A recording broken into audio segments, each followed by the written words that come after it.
Halo guys, akhirnya nih barang yang ditunggu-tunggu datang juga nih. Ini ada Beverly nih. Dia udah mulai kontraksi, cuman tadi udah mulai keluar lendir-lendir, cuman dari tadi gak kontraksi lagi nih. Saya mau coba ambil tindakan untuk induksi sendiri menurut pengalaman pribadi dan pengalaman teman-teman cat lover.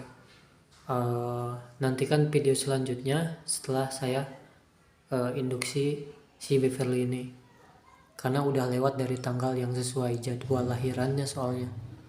Oke guys, terima kasih. Nanti ditunggu video kelanjutannya.